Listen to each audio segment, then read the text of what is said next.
नमस्कार। भारतको विशेषमा स्वागत छ। म शकुन्तला। सर्वसाधारण जनतासँग सरकार राख्ने विभिन्न विषयवस्तुसँग सम्बन्धित रहेर विभिन्न तह र तबकाका अग्रज, दिग्गज, प्रतिष्ठित एवं बुद्धिजीवीहरूसँगको भलाकुसारीका साथ म उपस्थित भइसकेको छु। र आजको श्रृङ्खलाको हाम्रो पाहुना हुनुहुन्छ महानगरीय प्रहरी परिसर भक्तपुरका प्रहरी उपरीक्षक शिवकुमार श्रेष्ठ। उहाँसँग यो चाडपर्वको अवसरमा हाम्रो बडा दशैं अहिले हाम्रो नजिकै छ, हाम्रो आँगनमै छ र यस परिप्रेक्ष्यमा उहाँले के कस्तो सुरक्षा नीति अपनाउनु भएको छ भक्तपुर जिल्लाको लागि त्यो सम्बन्धमा कुराकानी गर्नेछौँ। साथै कोभिड महामारीका बीचमा हामीले चाहिँ कसरी चाहिँ सावधानीपूर्वक चाडपर्वहरूलाई मनाउन सक्छौँ। जुन भिडभाड हुन्छ त्यो भिडभाडलाई चाहिँ उहाँहरूले कसरी नियन्त्रण गर्ने सोच बनाइराख्नु भएको छ। साथै चाडपर्वको अवसरमा बढ्ने अपराधलाई चाहिँ कसरी नियन्त्रण गर्ने र निर्मूल गर्ने उपायहरू अपनाउनु भएको छ। यिनै विभिन्न विषयवस्तुसँग केन्द्रित रहेर आजको श्रृङ्खला अघि बढ्नेछ र उहाँलाई पनि आज हामी श्रृङ्खलामा स्वागत गर्दैछौँ। आउनुहोस् उहाँलाई पनि कार्यक्रममा स्वागत गरौँ। शिवजी, हजुरलाई कार्यक्रममा स्वागत छ। हस्, धन्यवाद। सबैलाई नमस्कार प्लस बडा दशैं, तिहार, छठ, नेपाल सम्मतको उपलक्ष्यमा सम्पूर्ण दर्शक महानुभावहरूलाई हार्दिक मङ्गलमय शुभकामना व्यक्त गर्न चाहन्छु। हजुर, अहिले यो चाडपर्वको हाम्रो आँगनमै चाडपर्व छ। हामी चाडपर्व मनाइरहेका छौँ, नवरात्रिकै क्रममै छौँ, दसैँ हाम्रो नजिकै छ। यस अवस्थामा तपाईँ चाहिँ कतिको बिजी हुनुहुन्छ? अब सर्वसाधारण त चाडपर्व मनाउनको लागि, किनमेल गर्नको लागि र विभिन्न पीठहरूमा दर्शन गर्नको लागि व्यस्त छन् भने तपाईँ चाहिँ केमा व्यस्त हुनुहुन्छ अहिले? हामी सुरक्षाकर्मी, प्रहरी, नेपाल प्रहरी, स्वाभाविक रूपमा हाम्रो अहिलेको सबैभन्दा मुख्य चासो, मुख्य केन्द्रबिन्दु भनेको सुरक्षा नै हो। आम नागरिकहरू जब रमाइराखेको हुनुहुन्छ अथवा चाडपर्व, मेला, जात्राहरू मनाइराखेको हुनुहुन्छ भने त्यो बेला सुरक्षा चुनौतीहरू थपिराखेको हुन्छ।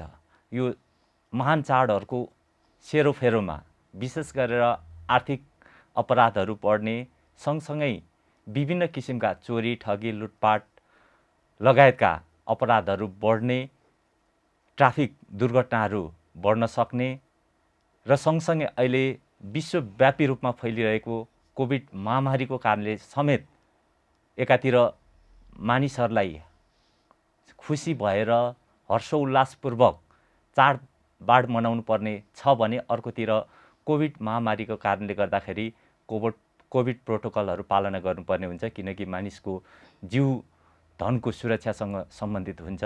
त्यो भएको हुनाले स्वाभाविक रूपमा हाम्रो मुख्य काम, केन्द्रबिन्दु भनौँ, हामी मुख्यतः यही सुरक्षामा केन्द्रित भएर हाम्रो समग्र सुरक्षा टिमहरूलाई, नेपाल प्रहरीका जिल्लाभरि छरिएर रहेका सबै सुरक्षाकर्मी, नेपाल प्रहरीका प्रहरी अधिकृत तथा जवानहरूलाई यसमा केन्द्रित भएर सुरक्षालाई बढी प्रभावकारी रूपमा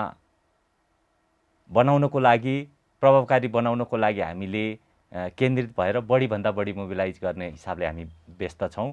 र सर्वप्रथम म सम्पूर्ण महानुभावहरूलाई समेत हार्दिक अनुरोध गर्न चाहन्छु कि विशेष गरेर यो भक्तपुर नगर भनेको चाडपर्व, जात्रा, पूजापाठको हिसाबले एकदमै बढी मान्ने र विश्वकै सांस्कृतिक सम्पदाको हिसाबले परिचित जिल्ला, नगर हो। र यहाँका चाडपर्वहरूमा विशेष रूपमा सबै परिवारहरू, बच्चादेखि वृद्धहरू समेत सक्रिय रूपमा सहभागी भएर मनाइराख्नु भएको हुन्छ र यो राम्रो कुरा पनि हो। हामीले एकातिर हाम्रो संस्कृति बचाउनु छ भने अर्कोतिर यो कोभिड महामारीको क्रममा हुनसक्ने जोखिमबाट बचाउन जरुरी छ। र म यहीँबाट अहिले मास्क लगाएर पनि विनम्र अनुरोध गरिरहेको छु कि सम्पूर्ण महानुभावहरूलाई कम्तीमा पनि भिडभाडमा जाँदाखेरि मास्क लगाइदिनुस्। सम्भव भएसम्म 1.5 मिटर 2 मिटर फिजिकल डिस्टेन्सहरू कम्तीमा अपनायौँ भने पनि हामी आफू सुरक्षित हुन सक्छौँ, सँगसँगै अरूलाई पनि सुरक्षित गराउन सक्छौँ। अहिले हामी स्टुडियोमा छौँ र हामी फिजिकल डिस्टेन्स मेन्टेन गरिराखेको कारणले गर्दा पनि म मास्क खोलेर थप कुराकानी गर्न चाहन्छु र सम्पूर्ण महानुभावहरूलाई पनि कम्तीमा भिडभाडमा हुँदाखेरि मास्क लगाइदिन हुनको लागि म हार्दिक अनुरोध गर्दछु। हजुर, यस कोभिड महामारीका 20 हाम्रो देश अघि बढिरहेको छ र यी परिप्रेक्ष्यमा चाहिँ विभिन्न चाडपर्वहरू विभिन्न सामाजिक संस्कारहरू हामीले मनाउँदै अघि बढ्नुपर्ने हाम्रो बाध्यता पनि रहेको छ। सामाजिक संस्कार छोड्न पनि नसकिने र रोगबाट पनि बस्न पर्ने भएको कारणले गर्दाखेरि विभिन्न तपाईँले भनि पनि सक्नुभएको छ भक्तपुर जिल्ला चाहिँ विभिन्न चाडपर्व मनाउनेमा अग्रणी जिल्लाको रूपमा रहेको छ, अग्रणी स्थानको रूपमा रहेको छ र जनसहभागिताको पनि उल्लासमयपूर्वक चाहिँ उपस्थिति भएको देख्न सक्छौँ, हेरिरहनु भएको छ। भनिरहँदाखेरि अहिलेको यस परिप्रेक्ष्यमा कसरी चाहिँ तपाईँले सुरक्षाको रणनीति चाहिँ बढाउनु भएको छ? जस्तै विभिन्न मठ मन्दिरहरूमा चाहिँ भिडभाड बढ्ने क्रम रहेको छ। अब बडा दशैंको अवसरमा जस्तै खमे जात्रा पनि हुने भयो, नवदुर्गाको नाच देखाइने भयो। यस अवस्थामा चाहिँ कसरी चाहिँ सुरक्षा नीति चाहिँ अवलम्बन गर्नुभएको छ? सबैभन्दा पहिले यो समग्र सुरक्षाको लागि यो चोरी ठगी लुटपाटदेखि लिएर इभन जात्रा मेला पर्वको सुरक्षा व्यवस्थापनको लागि हामीले हुनसक्ने सम्भावित अपराधिक घटनाहरूबाट बचाउनको लागि हामीले सूचना सङ्कलन टोलीहरू, गोप्य रूपमा सूचना सङ्कलन गर्ने, इन्टेलिजेन्स डेभलप गर्ने टोलीहरू परिचालित गरिराखेको हुन्छौँ प्रहरीको तर्फबाट। सँगसँगै कुनै व्यक्तिहरू त्यस्ता आपराधिक क्रियाकलापमा संलग्न रहेको भेटियो भने उनीहरूलाई कानुन बमोजिम कडा कारबाही गर्ने कामहरू प्रहरीले गरिराखेको छ भने सँगसँगै विशेष गरेर यो पूजापाठहरू यो बडा दशैंको उपलक्ष्यमा सबै मठ मन्दिरहरूमा विशेष गरेर शक्तिपीठहरूमा बढी भिडभाड हुने र यहाँको विशेष गरेर तलेजु भवानीदेखि लिएर नवदुर्गाको मन्दिरहरूमा र विशेष गरेर यो खमेको क्रममा समेत लग्दा पूजा गर्दा समेत विशेष भिडभाड हुने अवस्थालाई मध्यनजर राखेर हामीले विशेष गरेर स्थानीय निकाय यहाँको भक्तपुर नगरपालिका, जिल्ला प्रशासन कार्यालय सँगसँगै यहाँको गुठी संस्थान, यहाँको स्थानीय सङ्घ संस्थाहरूसँग समन्वय गरेर हामीले कामहरू गरिराखेका छौँ र सुरक्षाको हिसाबले सुरक्षाकर्मीहरू परिचालित गरिरहेका छौँ र त्यहाँ चाहिँ भिडभाडलाई व्यवस्थित गर्नको लागि, भिड व्यवस्थापन गर्नको लागि प्रहरीहरूले लाइन व्यवस्थापन सँगसँगै इन्फ्लो र आउटफ्लो व्यवस्थापन गर्नको लागि आउने र जाने छुट्याएर इजी एक्सेस बनाउने, सहज रूपमा इभन अशक्त बुढापाकाहरूले समेत मन्दिरमा प्रवेश गरेर सहज रूपले पूजापाठ गर्न सक्ने व्यवस्थाको लागि, त्यो व्यवस्थापनको लागि प्रहरीहरू खटिराखेको छ भने सँगसँगै त्यहाँ हुन सक्ने आपराधिक गतिविधिहरू माथि निगरानी गरिरहेको अवस्था छ। साथै स्थानीय त्यो मन्दिर व्यवस्थापन समितिका पदाधिकारीहरू, स्वयंसेवकहरू, स्थानीय सरकारका प्रतिनिधिहरू, प्रशासन, प्रहरी सबै मिलेर आम नागरिकहरूलाई सचेतना जगाउनको लागि विशेष गरेर कोभिड प्रोटोकल पालना गर्न मास्क अभियानहरू पनि हामीले सँगसँगै जारी राखेका छौँ र मास्क वितरणहरू समेत गरिराखेका छौँ भने संयुक्त हेल्प डेस्क राखेर समेत यो चोरी ठगी लुटपाट लगायतका अपराधहरूबाट कसरी बच्ने, कसरी बचाउने, आफू कसरी सुरक्षित हुने र आफ्नो आफन्तहरू प्लस छरछिमेकहरूलाई कसरी बचाउने सन्दर्भमा सचेतना कार्यक्रमहरू समेत हामीले अगाडि बढाइराखेको छौँ। त्यही हेल्प डेस्क समेत राखेर सँगसँगै आम नागरिकहरूसँग विभिन्न जहाँ चाहिँ विशेष गरेर अहिले चाडबाडको उपलक्ष्यमा शुभकामना आदान प्रदान हुने कार्यक्रमहरू हुन्छ, स्थानीय टोलवासीहरूसँग, स्थानीय निकायहरूसँग, विभिन्न सङ्घ संस्थाहरूसँग समन्वय गरेर समेत आम टोलवासीहरू, विद्यार्थी भाइ बहिनीहरू लगायतहरूसँग पनि हामीले यो सुरक्षा सचेतना सन्दर्भमा अवेरनेस कार्यक्रमहरू सञ्चालन गरिराखेका छौँ, इन्टरेक्सन गरिराखेका छौँ र त्योबाट प्राप्त फिडब्याक समेतलाई चाहिँ हामीले सुरक्षालाई प्रभावकारी रूपमा बनाउनको लागि, सुरक्षा कार्यको प्रभावकारिता, थप प्रभावकारिताको लागि त्यो फिडब्याक समेतलाई हामीले युज गरेर सम्पूर्ण सुरक्षाकर्मीहरूलाई परिचालन गरिराखेका छौँ। हजुर, जुन समुदायको सुरक्षाको निम्ति जुन रणनीति बनाउनु भएको छ, ती रणनीति बनाउँदाखेरि अब समुदायकै लागि भनेर कार्यरत स्वयंसेवकहरू जस्तै रेड क्रसका पनि हुनुहुन्छ, स्काउटका पनि हुनुहुन्छ, साथै नगरपालिकाबाट पनि परिचालित छन्। उहाँहरूसँग सहकार्य चाहिँ कसरी अगाडि बढाइरहनु भएको छ? विशेष गरेर हामीले जहाँ जहाँ भिडभाड हुन्छ जस्तै पूजापाठको यहाँको शक्तिपीठहरूमा बिहान र बेलुकाको समयमा बढी भिडभाड हुन्छ, त्यहाँ भयो। सँगसँगै दिउँसो विशेष गरेर 10 बजेदेखि 2-3 बजेसम्म ब्याङ्किङ सेक्टरहरूमा पैसा निकाल्ने, त्यो हिसाबले भिडभाड बढी हुन्छ। सँगसँगै बिहान तरकारी पसल, खुद्रा पसलहरू, खसी बजारहरू, दिउँसो बेलुका सपिङ सेन्टर, सुन चाँदी पसलहरू, यो विभिन्न समयमा विभिन्न प्रकृतिका भिडभाडहरू छन्।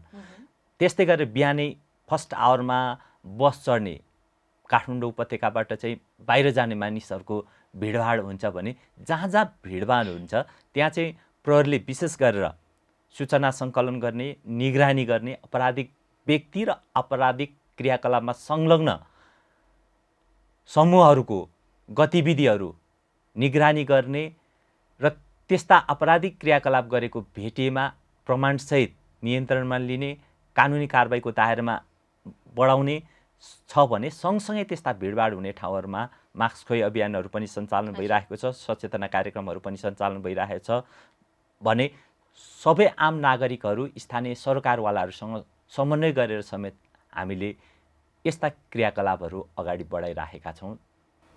हजुर, विभिन्न समन्वयकारी भूमिका निर्वाह गरिरहनु भएको कुरा जानकारी गराइरहँदाखेरि यो दसैँ र तिहार भनेपछि असोज र कार्तिक 2 महिना स्पेसल्ली आर्थिक कारोबार बढी हुने गर्दछ। तपाईँ आउनु भएदेखि यो असोज महिनाभरिमा आजसम्ममा आपराधिक गतिविधिहरू भएको, यस्तो आर्थिक अपराध भएको त्यस्तो रेकर्डहरू कतिको आइसकेको छ, सूचना प्राप्त भइसकेको छ, के छ? विशेष गरी ठुला आपराधिक घटनाहरू छैन, प्रहरी सक्रिय छौँ, सँगसँगै आम नागरिकहरूलाई पनि सचेत गराएको छ। फाटफुट्ट चोरीका घटनाहरू, त्यो मोबाइल स्न्याचिङका घटनाहरू के आएको छ, त्यो चाहिँ आर्थिक कारोबार हुने ठाउँहरूभन्दा पनि मानिसहरू सुतेको ठाउँबाट, झ्यालहरूबाट मोबाइलहरू, पैसाहरूको पर्सहरू हुक लगाएर तान्ने फाटफुट्ट 2-3वटा घटनाहरू त्यो घटेको अवस्था छ। र यो बिचमा सवारी दुर्घटनाका घटनाहरू घटिरहेको अवस्था छ, विशेष गरेर हाइवे, त्यसमा पनि यो राधेदेखि साँगा भन्ज्याङसम्मको एरियामा भक्तपुरको हकमा सवारी दुर्घटना अलिकति केही घटनाहरू घटिरहेको छ। यसै क्रममा चाहिँ यही 1 हप्ताको बिचमा पनि एकजनाको डेथ सवारी दुर्घटनाको कारणले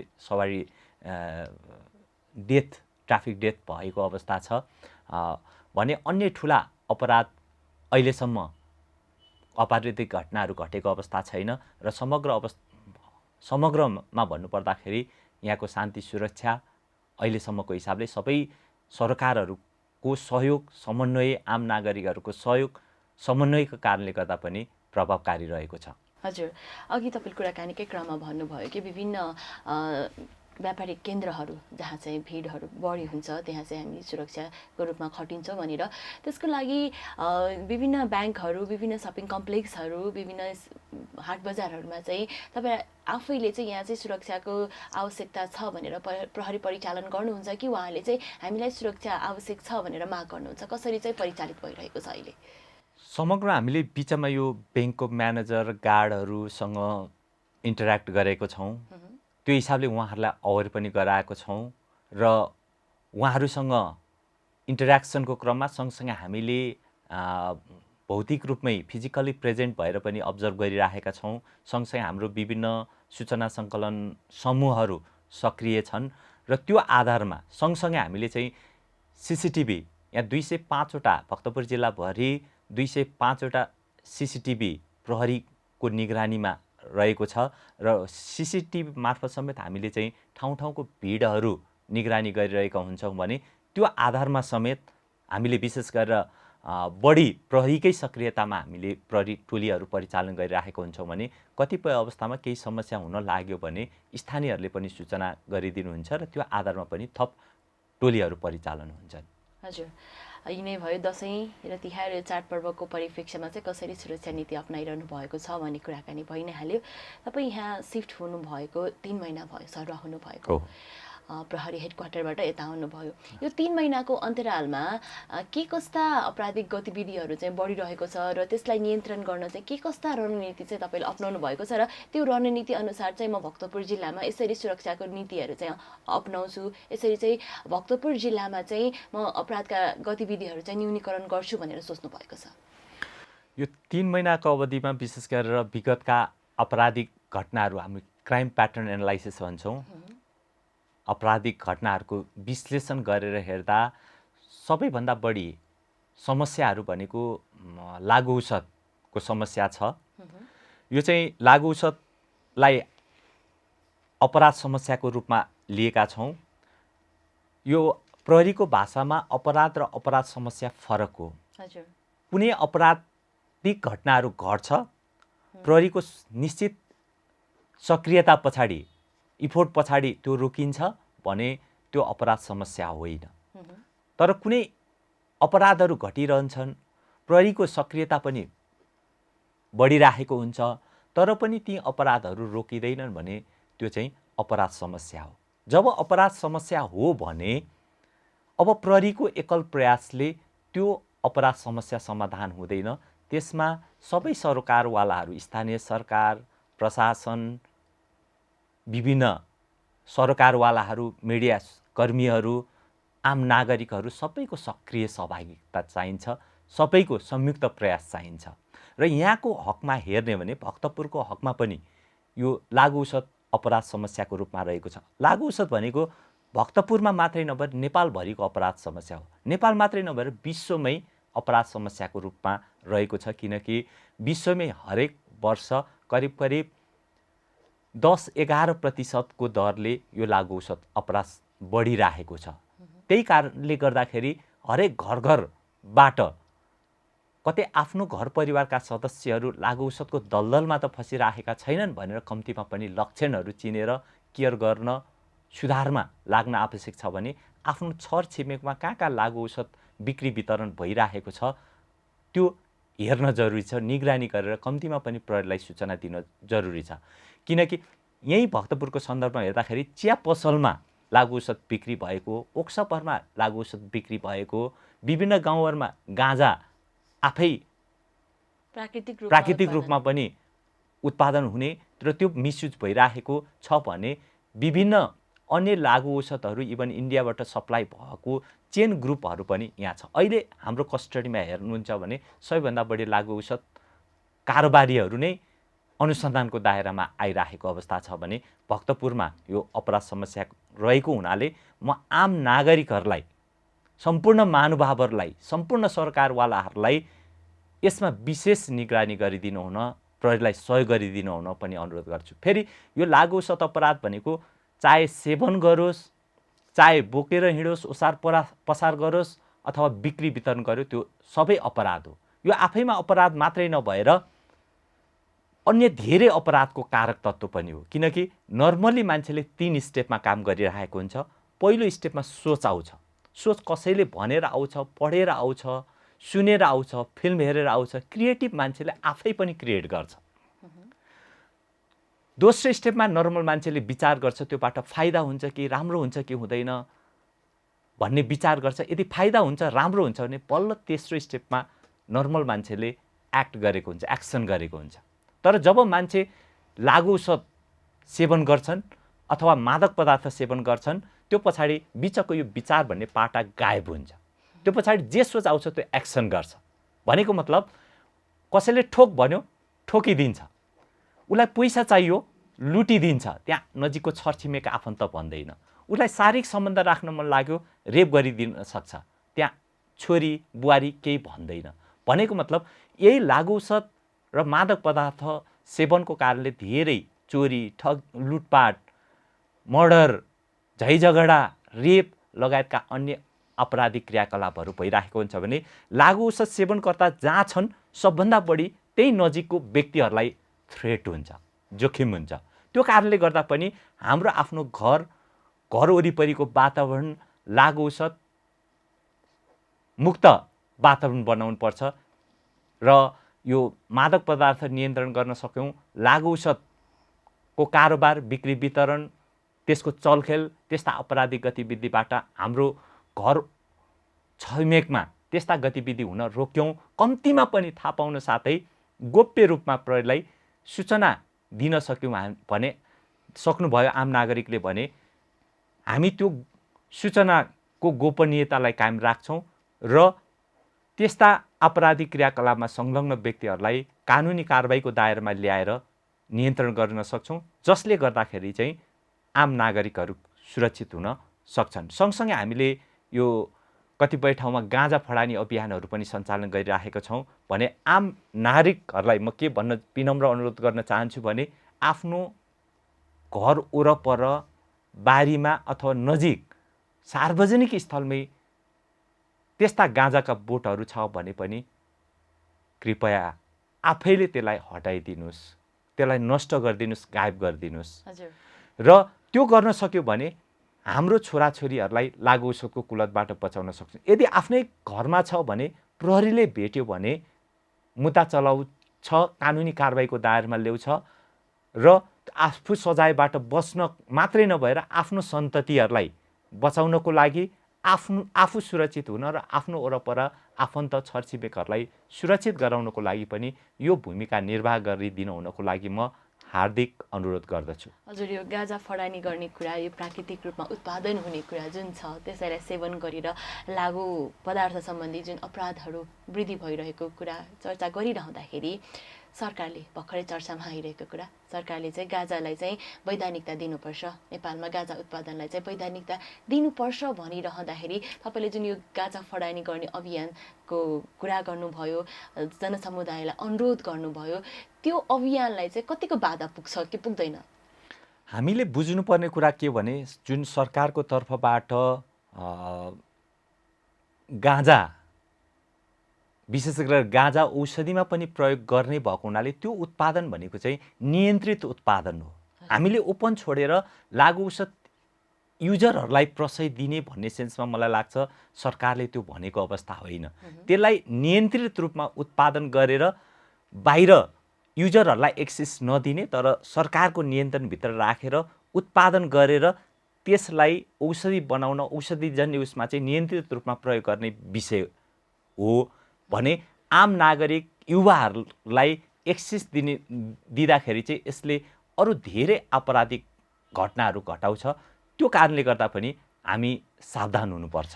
जुन उत्पादनमा वैधानिकता प्राप्त भइरहेकै छैन भन्दैछ, यिनीहरू चाहिँ उत्पादन गर्नु हुँदैन, गैर कानुनी छ भनिरहँदाखेरि त अपराध दिन प्रतिदिन बढिरहेको छ, न्यूनीकरण भएको छैन, नियन्त्रण गर्न गाह्रो भइरहेको अवस्थामा झन् त्यसलाई वैधानिकता प्रदान गर्यो भने त त्यो विभिन्न उपाय अपनाएर चाहिँ जो युजरहरू छ त्यो समक्ष पुग्छ कि पुग्दैन होला, के सोच्नु भएको छ यस विषयमा?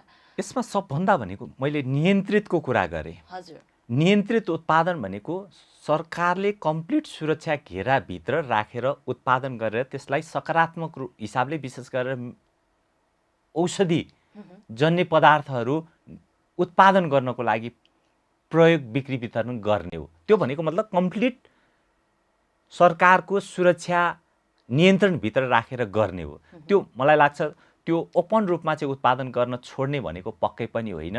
त्यसलाई मिसअन्डरस्ट्यान्डिङ हुनु हुँदैन र त्यो विषयमा हामी क्लियर हुनुपर्छ। पक्कै पनि यो एउटा समस्या भक्तपुरमा देखेको मेन आपराधिक समस्या भनेको लागु औषधलाई लिइरहँदाखेरि भक्तपुर जिल्लाको कुनै पनि कोर सिटीहरूमा नेवार समुदायको बसोबास छ र वरिपरिको सिमानामा चाहिँ हाम्रो तामाङ समुदायको बसोबास रहेको छ, जहाँ आफ्नो संस्कारको रूपमा चाहिँ मद्यपान जाँड रक्सीलाई लिने गरिन्छ। त्यो जाँड रक्सी बिना चाहिँ हामी आफ्नो संस्कार आफ्नो चाडपर्व चाहिँ मनाउनै सक्दैनौँ, परिकल्पना नै हुँदैन भने यस परिप्रेक्ष्यमा र लागु औषधको सुरुवाती बिन्दु भनेकै घरमा युज हुने जाँड रक्सी हुन जान्छ नि, यस परिप्रेक्ष्यमा कसरी चाहिँ हामीले यो अपराधलाई चाहिँ न्यूनीकरण गर्न सक्छौँ, कसरी चाहिँ समुदायसँग साझेदारी गरेर चाहिँ अघि बढ्न सक्छौँ होला? हामीले बुझ्नुपर्ने कुरा के हो भने लागु औषध भनेको कुनै पनि पदार्थ सेवन गरिसके पछाडि त्यसले हाम्रो केन्द्रीय स्नायु प्रणालीलाई असर गर्छ र हाम्रो व्यवहारमा परिवर्तन ल्याउँछ भने त्यो लागु औषध हो।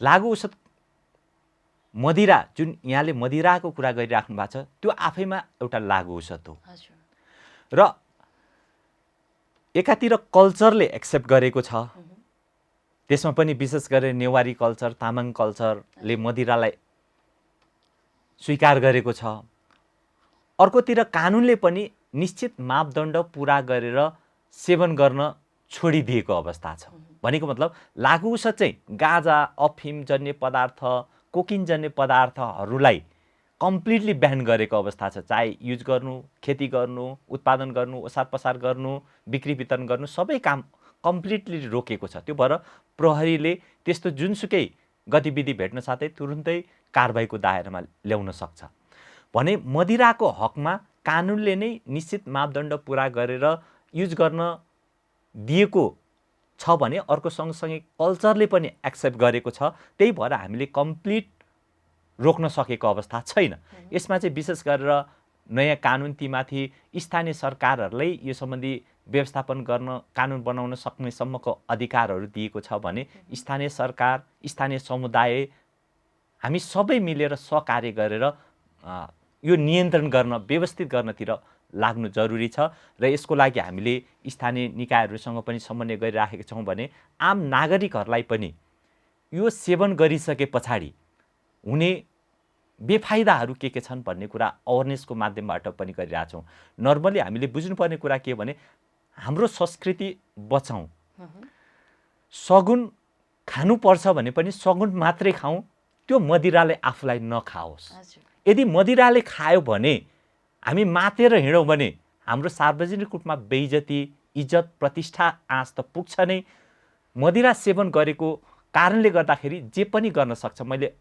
अघि नै निवेदन गरिसकेँ जब लागु औषध अथवा मदिरा सेवन गर्छ भने उसको विचार भन्ने बिचको पाटा गायब हुन्छ जे सोच आउँछ त्यो एक्सन गर्छ भनेको मतलब कसैलाई शारीरिक सम्बन्ध राख्न मन लाग्यो भने त्यति बेला दायाँ बायाँ केही पनि हेर्दैन छोरी बुहारी पनि भन्दैन रेप गरिदिन सक्छ त्यही भएर रेप यौन हिंसाका अधिकांश ठाउँमा धेरै कारणहरू चाहिँ मदिरा सेवन त्यो पनि आफन्त घर परिवारका सदस्यहरूबाट भइराखेको अवस्था छ भनेको मतलब सँगसँगै मारपिट झैझगडा सार्वजनिक स्थलमा होहल्ला अशान्ति लगायत मर्डर कर्तव्यज्यान ज्यान मार्ने उद्योग लगायतका विभिन्न घटनाहरू यो मदिरा सेवनको कारणले समेत हुन्छ र म सम्पूर्ण आम नागरिकहरूलाई विनम्र अनुरोध के गर्छु भने प्लिज संस्कृति मनाइदिनुस् जगेर्ना गरिदिनुस् हाम्रो कल्चर बचाउनु पर्छ संस्कृतिलाई सम्मान गर्नुपर्छ प्रमोसन गर्नुपर्छ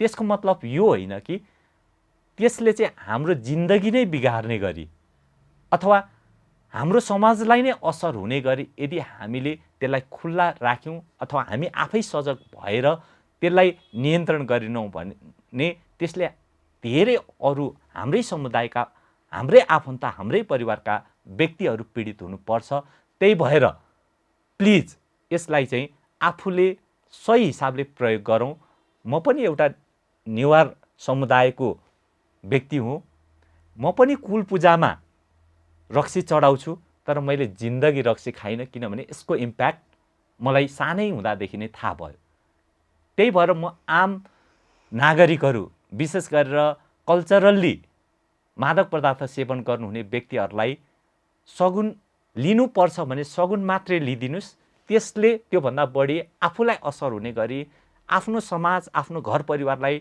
नकारात्मक असर हुने गरी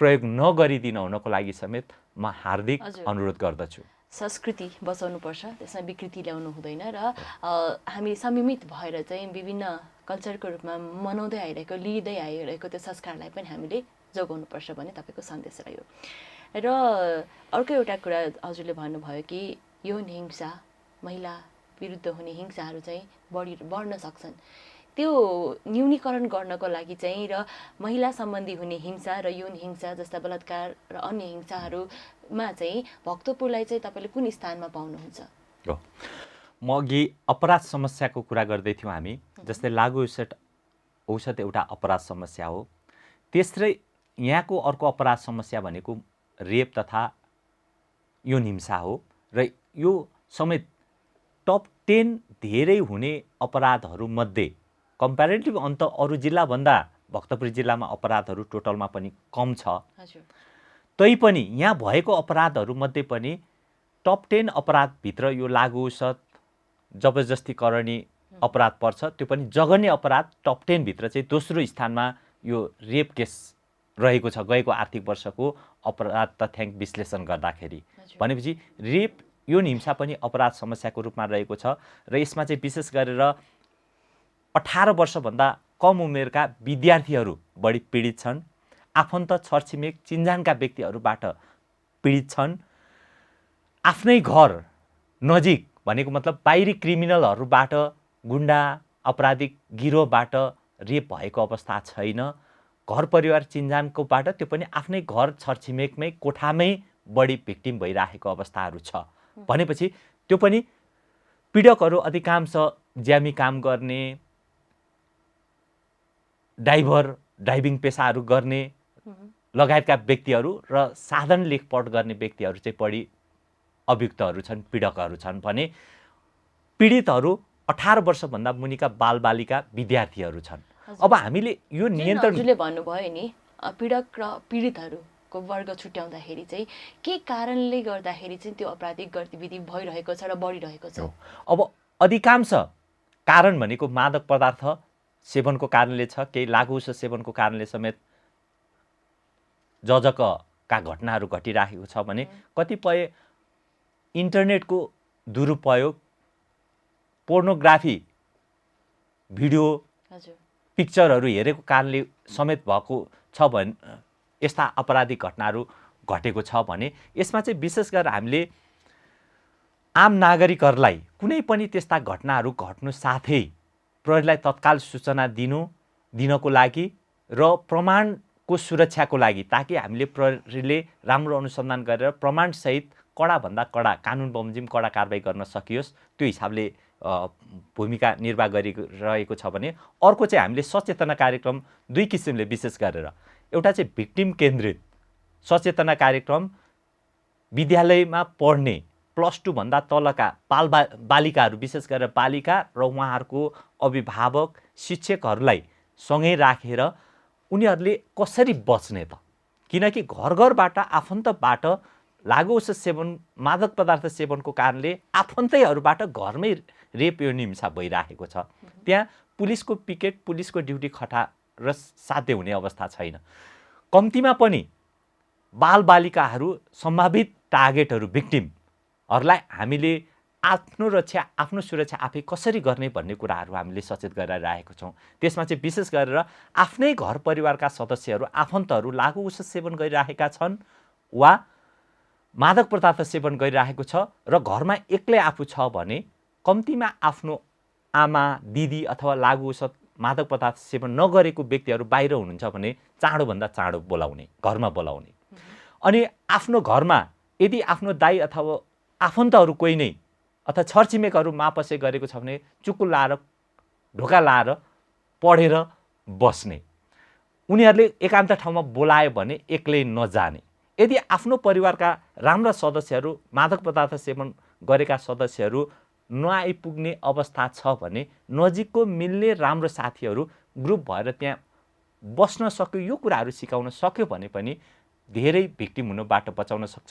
यो प्रकारले सम्भावित भिक्टिमहरूलाई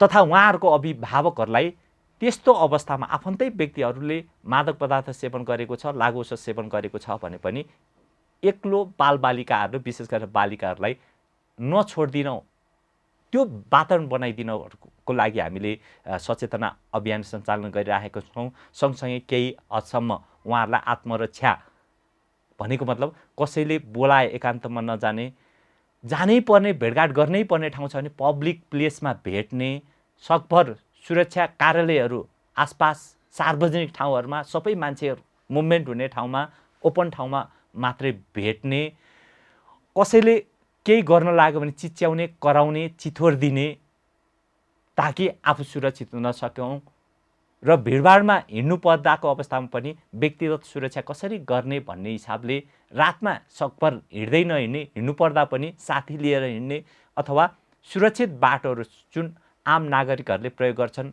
उज्यालो प्रकाश भएको बाटोहरूको प्रयोग गर्ने यो प्रकारको सचेतनाहरू हामीले सञ्चालन गरिराखेका छौँ भने अर्को चाहिँ जुन सम्भावित अभियुक्तहरू हो, विशेष गरेर 18 वर्षदेखि 45 वर्ष उमेरसम्मका, त्यो पनि ज्यामी काम गर्ने, ड्राइभिङ पेसा गर्ने लगायत अन्य विभिन्न पेसा छ, तर बढी त्यो पेसाका व्यक्तिहरूलाई यो अपराध गर्यो भने यतिसम्म सजाय हुन्छ भन्ने हिसाबले, प्लस मादक पदार्थ नियन्त्रण गर्नको लागि मादक पदार्थ नियन्त्रण, लागु औषध नियन्त्रणमा प्रहरी कारबाही पनि बढाउने, प्लस त्यो विरुद्ध अभियान सञ्चालन गरेर पनि यी अपराध न्यूनीकरण गर्नको लागि प्रहरी सक्रियतापूर्वक लागिरहेको अवस्था छ। परिप्रेक्ष्यमा समुदायसँग साझेदारी, प्रहरी साझेदारी र प्रहरी मेरो साथी भन्ने जुन अभियान छ, कतिको सार्थकता पाइरहेको छ त्यो अभियानले?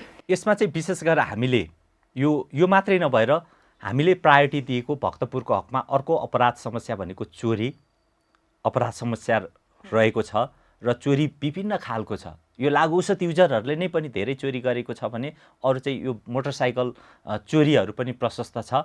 मोटरसाइकलमा विशेष गरेर बढी पल्सर बाइकहरू बढी चोरी छ र घरबाट सुतेकै ठाउँबाट मान्छे त्यही हुँदाहुँदै पनि तानेर अथवा ढोका खुल्ला छोडेको अवस्थामा भित्र प्रवेश गरेर चोरीको अवस्था छ भने त्यो चोरीबाट बच्नको लागि कम्तीमा पनि हामी 4 लाखको मोटरसाइकल किन्छौँ भने ओपन राख्नु पर्दा, कम्पाउन्ड सुरक्षित छैन भने 400 को व्हिल लक प्रयोग गरिदिने भने हाम्रो मोटरसाइकल चोरी हुँदैन। सँगै घर परिवारले सावधानी अपनाउने, सुत्दाखेरि भनौँ न आफ्नो घर वरिपरि उज्यालो प्रकाशको व्यवस्था गर्ने, सुत्दाखेरि चाहिँ झ्याल ढोका राम्ररी बन्द गर्ने, झ्याल खुल्ला राख्नुपर्छ भने पनि पर्स, मोबाइल, ल्यापटप लगायतका सामानहरू हुकले तान्ने गरी, म्याग्नेटले, चुम्बकले तान्ने गरी चोरहरूले भेट्ने गरी नराख्ने, बाहिर हिँड्दाखेरि पैसा बोकेर हिँड्नु छ, ब्याङ्कबाट पैसा निकाल्नु छ भने विश्वासिलो साथीहरू लिने, सुरक्षित रूपमा जाने, पैसा महँगो गहनाहरू लगाएर भिडभाडमा नजाने, भिडभाड भएको बसमा नचढ्ने, चढ्नै पर्ने अवस्था छ भने नि सुरक्षित भएर बढी केयर गर्ने, त्यसमा ध्यान दिने, यस्ता लगायतका सचेतना कार्यक्रमहरू गरिरहेछौँ भने अहिले सबैभन्दा प्रहरी कस्टडीमा कारबाहीको दायरामा ल्याएको हेर्ने हो भने सबभन्दा बढी लागु औषध, चोरी र जुवातासको समेत चाहिँ समस्याहरू आइरहेको छ र सबैभन्दा बढी कस्टडीमा पनि अनुसन्धानको दायरामा ल्याएको पनि अहिले तत्कालको अवस्थामा ती अपराधहरू छन्। र यो सँगसँगै भक्तपुरमा अर्को अपराध समस्याको रूपमा रहेको ठगी इन्टरनेट मार्फत हुने ठगीदेखि लिएर नक्कली सुन, डलर देखाएर गर्ने ठगी, सँगसँगै अहिले पछाडिको दिनहरूमा भक्तपुरमा धेरै जग्गाको कारोबार भइरहेको छ। जो व्यक्तिको आफ्नो जग्गा छैन, अर्काले चाहिँ बैना गरेर मान्छेलाई ठगी गरिरहेको अवस्थाहरू छ र कम्तीमा पनि आम नागरिकहरूले सम्बन्धित जग्गा धनीलाई नै भेटेर जग्गा धनीसँगै फाइनल कुरा गरेर जग्गाको कारोबार गर्नुभयो भने ठगिने अवस्थाबाट बच्न सक्नुहुन्छ। भने अहिले सबैको हातमा मोबाइल छ, इन्टरनेट छ, संसार मुठीमा छ। त्यहाँ राम्रा कुराहरू पनि छन्, नराम्रा कुराहरू पनि छन्।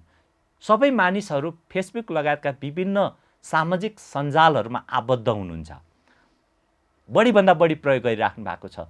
त्यही माध्यमबाट, इन्टरनेटको माध्यमबाट पनि ठगी गरिरहेको अवस्था जस्तै विशेष गरेर American, Canadian, Australian, England, Europe, अमेरिकाका व्यक्तिहरूको फोटो, नाम राखेर त्यस्ता ठगहरूले आइडी बनाउने, त्यो पछाडि फ्रेन्ड रिक्वेस्ट पठाउने, फ्रेन्ड रिक्वेस्ट पठाइसके पछाडि हामी युरोपियन, अमेरिकन भन्नु साथै हतार एक्सेप्ट गर्ने र त्यो पछाडि उसले चाहिँ च्याटिङ गर्न थाल्ने। च्याटिङ गरिसकेपछि साइकोलोजी स्टडी गर्छ।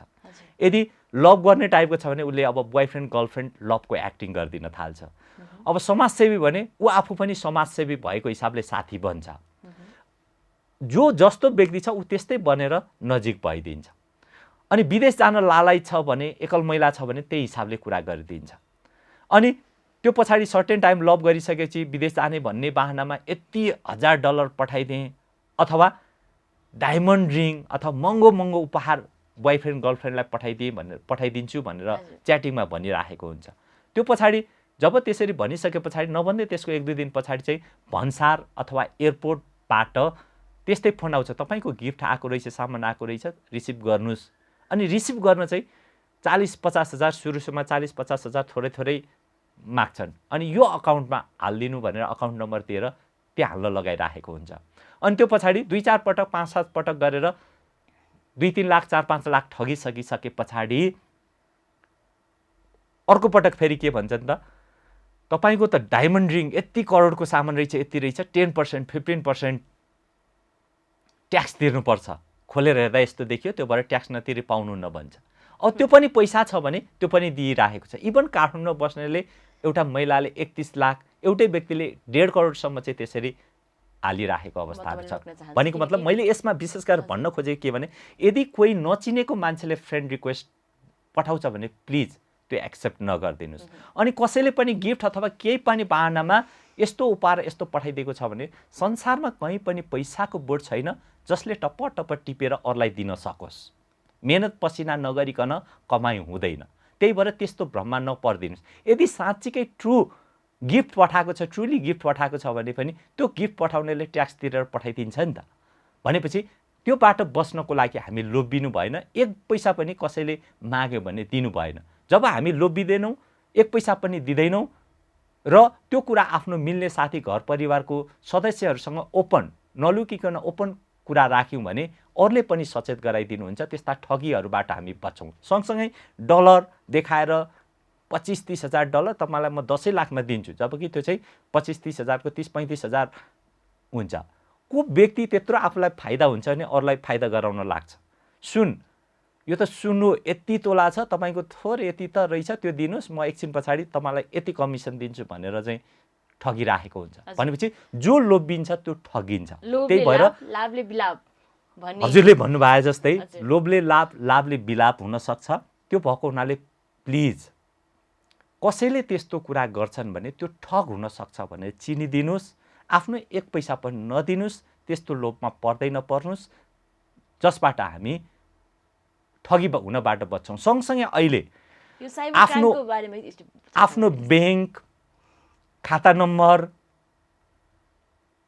फोन नम्बर, एटिएम कसैलाई पनि प्रयोग गर्न नदिनुहोस्, जसले गर्दा तपाईँले थाहै नपाइकन तपाईँको खाताको पैसाहरू ट्रान्सफर गरिदिन सक्छ।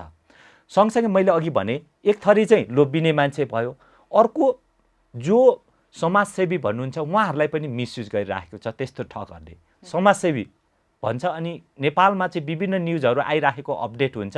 जस्तै बाढी, भर्खरै बाढी गयो अथवा भूकम्प आएको हुन्छ, आगलागी भएको हुन्छ, म समाजसेवी मान्छे, त्यहाँ यति डोनेसन गर्नु पर्यो, तपाईँको खाता नम्बर दिनुहोस्, म त्यहाँ पैसा पठाइदिन्छु अनि अर्को एकजनालाई दिनुहोस्, उसले डिस्ट्रिब्युट गर्छ भनेर भनिदिन्छ। समाजसेवीको मन पग्लिन्छ। अनि त्यो ठगीको जुन पैसा चाहिँ उहाँको त्यो समाजसेवी अथवा राम्रो मान्छेको खातामा हाल्न लगाइदिएर त्यो ठग चाहिँ संसारको कुन कुनामा बसेर ठगी गरिरहेको हुन्छ, त्यो नभेटिन सक्छ। अनि फस्ने बेलामा त्यो खाता युज गर्न दिने राम्रा व्यक्तिहरू फस्नुपर्ने अवस्था छ। त्यही भएर सम्पूर्ण आम नागरिकहरूलाई आफ्नो खाता नम्बर दिने, आफ्नो मोबाइल अरूलाई प्रयोग गर्न नदिन, सँगसँगै खाता नम्बरको जानकारी नदिन, आफ्नो कुनै पनि पासवर्डहरू सुरक्षित पासवर्डको प्रयोग गर्नेदेखि लिएर पासवर्ड नदिने, एटिएमहरू अरूलाई नदिने। यदि हामी यो कुरामा सावधानी अपनायौँ भने हामी यस्ता धेरै ठगीका, साइबर क्राइमका अपराधहरूबाट समेत हामी बच्न सक्छौँ, अरूलाई बचाउन सक्छौँ। यसको लागि समेत आम नागरिकहरूलाई म हार्दिक अनुरोध गर्दछु। हजुर, विभिन्न सुरक्षाका नीतिहरू कसरी अपनाउन सकिन्छ, हामी कसरी सुरक्षित हुन सक्छौँ भन्ने उपायहरूको चर्चा गरिरहँदाखेरि चाहिँ हाम्रो कार्यक्रम पनि निर्धारित समय चाहिँ सकिन लागिसकेको छ। म अब के कुरा गर्न चाहन्छु भन्दाखेरि सर्वसाधारण जनताको सुरक्षाको नीति तपाईँहरू खटिनुहुन्छ, उहाँहरू रमाइराख्दाखेरि तपाईँहरू व्यस्त हुनुहुन्छ उहाँहरूकै सुरक्षाको निम्ति। यस्तो ठुलो चाडपर्वमा परिवारसँग मनाउन नपाउँदाखेरि कस्तो अनुभव हुन्छ र आफ्नै अफिसमा चाहिँ कसरी चाहिँ मनाउनुहुन्छ, त्यो एकचोटि आफ्नो व्यक्तिगत अनुभव सेयर गरिदिनुहोस् न। हामीले एकातिर विशेष गरेर भनौँ न प्रहरी कर्मचारीहरूमा सबैमा मानवीय स्वभाव हो, रमाउने चाहना सबैलाई हुन्छ, पारिवारिक सबै हुन्छ। तर हामीले प्राथमिकता दिने भनेको हाम्रो कर्तव्य, सुरक्षा दिनु हाम्रो कर्तव्य हो। त्यसैको लागि नै हामी यो सेवामा, प्रहरी सेवामा प्रवेश गरेका छौँ र हामीले सुरक्षित बनाउन सक्यौँ। आम नागरिकहरूलाई सुरक्षा दिन सक्यौँ, सुरक्षित भयो भने नै सबभन्दा बढी हामीलाई सन्तुष्टि मिल्छ भने सँगसँगै सन्तुष्टिको सँगसँगै हाम्रो कर्तव्य पनि पालना पनि प्रभावकारी हुन्छ र त्यसमा हामीले गर्व पनि गर्छौँ। र सँगसँगै यहाँले भन्नुभएको जस्तै घर परिवारका सदस्यहरूसँग मनाउने गर्ने हिसाबले समेत हुन्छ र भित्रै पनि हामी एक्स्ट्रा टाइममा ड्युटीभन्दा बाहेकको टाइममा त्यो हिसाबले इन्टरटेन गराउने, मोटिभेट गराउने, सँगसँगै धेरै समय हामी दिन सक्दैनौँ। विशेष गरेर चाडबाडको उसमा चाहिँ विधाहरू धेरै बन्द हुन्छ किनभने हामी प्रहरी मोबिलिटी बढाउनु पर्ने हुन्छ र त्यसैमा आफ्नो कर्म गरेर आफ्नो कर्तव्य पालना गर्ने क्रममै मोटिभेट हुने, सेटिस्फाई हुने हिसाबले हामीले मोटिभेट गरिराखेका हुन्छौँ भने सँगसँगै इन्टरनली पनि एक्स्ट्रा टाइमहरूमा ड्युटी भन्दाको एक्स्ट्रा टाइममा उहाँहरूलाई विभिन्न स्पोर्ट्स म्युजिकहरूमा समेत इन्टरटेन गराएर हामीले इङ्गेज गराइराखेका हुन्छौँ भने एकदमै सम्भव भएको अवस्थामा विशेष गरेर तल्लो कमान्डरहरूले बिदै पाउने अवस्था छैन। तल्लो दर्जाहरूमा पनि बढी खट्नुपर्ने भएको हुनाले अलमोस्ट बिदा हुँदैन र एकदमै मस्ट निडहरूलाई कमभन्दा कम समय म्यानेज गरेर भए पनि हामीले कोसिस चाहिँ गरिराखेका हुन्छौँ। तर त्योभन्दा पनि बढी चाहिँ आफ्नो कर्तव्यप्रति समर्पित भएर त्योबाट सन्तुष्टि लिन उत्प्रेरित गरेर हामीले सेटिस्फाई अथवा मोटिभेट गरिराखेका हुन्छौँ। हजुर, अन्तिममा एउटा प्रश्न जोड्न चाहन्छु। जस्तो अब सुरक्षाकै नीति खट्नुहुन्छ र आदेश अनुसारै कामहरू गर्नुपर्ने हुँदाखेरि कुनै कुनै कामहरू जनताको निम्ति भइरहँदाखेरि पनि आदेश अनुसार काम गर्नुपर्दाखेरि चाहिँ जनताहरूले चाहिँ के पनि भन्न गएको छन्, प्रहरी मेरो साथी होइन, त्यो नारामा मात्रै सीमित भयो, जनतासँग चाहिँ सहकार्य गर्न सकेन भन्ने जुन आरोपहरू आउँछ नि, त्यो आरोपमा चाहिँ के भन्न चाहनुहुन्छ? छोटो भनिदिनुहोस् न। सबभन्दा पहिलो कुरा त हाम्रो बुझाइ, एटिच्युड भनेको वर्षौँ पहिलेदेखिको शिक्षा र संस्कृतिले मान्छेको एटिच्युड डेभलप गरेको हुन्छ। कतिपय सन्दर्भ मलाई के लाग्छ भने हामी सबै नेगेटिभ कुराहरू छौँ। सन्तुष्ट अल्टिमेटली मान्छेलाई चाहिने सन्तुष्टि हो। सन्तुष्टि पाउने विभिन्न उपायहरू हुन्छन्। त्यो विभिन्न उपायहरूमध्ये एउटा भनेको count your blessings not trouble. राम्रा कुराहरू खोज्यौँ, राम्रा कुराको पछि लाग्यौँ भने हामी थप राम्रो कुरा गर्न सक्छौँ, बढी सन्तुष्ट हुन सक्छौँ। हामी कति राम्रो कुराको पछि लागेछौँ। जुनसुकै सोसाइटीमा, जुनसुकै अर्गनाइजेसनमा अलमोस्ट 90-95% कुराहरू राम्रा हुन्छन्। सबभन्दा खत्तम नराम्रो उसमा चाहिँ 9-10% नराम्रो कुरा हुन्छ भने एकदमै राम्रो सोसाइटी, एकदमै राम्रो अर्गनाइजेसनमा 1-2% मात्रै नराम्रो कुराहरू हुन्छन्। भनेपछि हामीले गरेका राम्रा 90%, 97%, 98%लाई हामीले कति काउन्ट गरिराखेका छौँ, कति काउन्ट गर्न सिकाइराखेका छौँ, कति पोजिटिभ बनाइराखेका छौँ। म एउटा इक्जाम्पल दिन्छु यही भक्तपुरकै सन्दर्भमा पनि। बच्चैदेखि हामी प्रहरी आम नागरिकसँग गएर घुलमिल गरेर उहाँहरूलाई प्रहरी सेवा भनेको के हो त्यो सिकाउन सबै ठाउँमा नपुगेको छ भने पनि आम नागरिकहरूले त्यो बालबालिकाहरूलाई सानैदेखि कसरी प्रहरी सेवा लिने सिकाउनुपर्छ। अहिले पनि हामीले यो समुदाय प्रहरी साझेदारी कार्यक्रम, स्कुल सम्पर्क कार्यक्रमहरू मार्फत पनि यो कामहरू गरिराखेका छौँ। भनेपछि डेभलप कन्ट्रिजहरूमा स्कुलिङको फर्स्ट 5 डेज बालबालिकाहरूलाई प्रहरीको सहयोग कसरी लिने भन्ने सिकाइराखेका छौँ। अहिलेको मितिमा पनि हामीले हेर्ने भने हाम्रा बालबालिकाहरूलाई सानोतिनो बाल विजय गर्नुभयो भने पनि प्रहरी बोलाइदिउँ, भ्यानमा पठाइदिउँ भनेर हामीले तर्साइराखेको अवस्था छ। न कि प्रहरी भनेको साथी हो। अप्ठ्यारो पर्यो, गाह्रो भयो, कठिनाइ भयो, रातको 12-1-2 बजेदेखि लिएर जुनसुकै 24 घन्टा कुनै पनि समस्यामा पर्यौँ भने प्रहरीले हामीलाई सहयोग गर्छ भन्ने कुरा बुझाउन नसकेको कारणले तर्साउने साधन बनाएको हुनाले सानैदेखि हामीले एटिच्युड नेगेटिभ बनाइदिइराखेका छौँ। अनि नराम्रो एउटा नराम्रो भयो भने चाहिँ त्यो सारा त्यसको पछि लाग्ने हजारौँ राम्रा गरेको व्यवस्था गर्ने हिसाबले यो एटिच्युडको कारणले पनि केही घटनाहरूमा त्यस्ता देखिन्छन्। तर म समग्रमा के मान्दिनँ भने आम नागरिकहरूले सबै नराम्रा कुराहरू मात्रै गर्नुहुन्छ भन्ने होइन। र त्यस्तो मैले त्यही भएर भनौँ न हाम्रो जोसुकै सेवाग्राहीहरू यदि प्रहरी सेवा आवश्यक भयो भने जुनसुकै बेलामा टोल फ्री नम्बर 100 मा कल गर्न सक्नुहुन्छ, ट्राफिकसँग सम्बन्धित 103 मा कल गर्न सक्नुहुन्छ। सँगसँगै हामीले हाम्रो प्रहरी कार्यालयको नम्बरहरू, इभन कार्यालय प्रमुखको नम्बर मैले अथवा यहाँको भक्तपुरको एसपीले प्रयोग गर्ने नम्बर 98 512 15555 यो नम्बर पनि हामीले त्यो सँगसँगै गुनासो सुन्ने अधिकारीको नम्बरहरू सबै हामीले ओपन गरिराखेका हुन्छौँ। कार्यालयको गेटमा पनि राखेको हुन्छौँ, पुलिसको वेबसाइटमा पनि छ।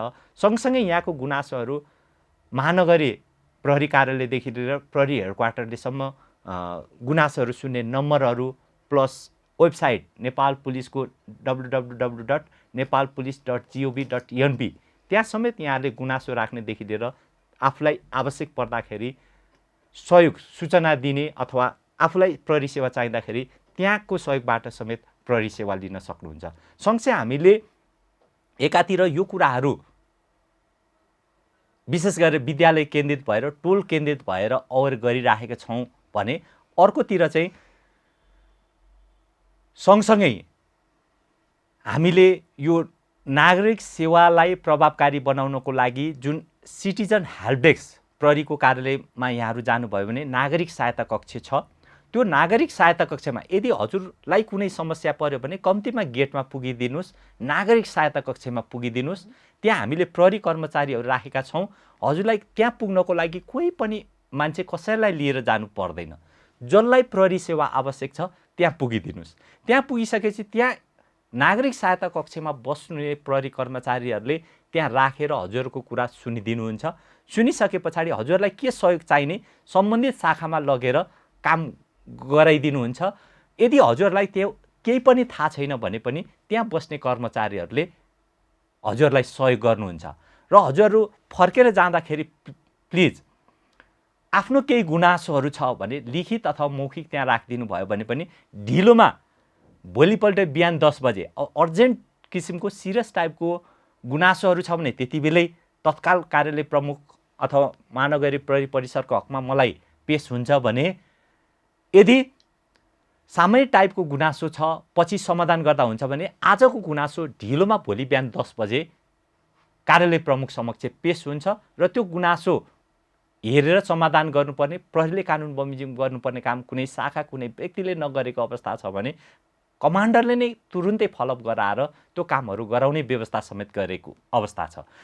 त्यही कारणले म आम नागरिकहरूलाई के अनुरोध गर्दछु भने यदि हजुरलाई कुनै पनि प्रहरी सेवा चाहिएको छ भने कम्तीमा कि 100 मा फोन गरिदिनुहोस्, होइन भने प्रहरीको गेटमा नागरिक सहायता कक्षमा पुगिदिनुहोस्।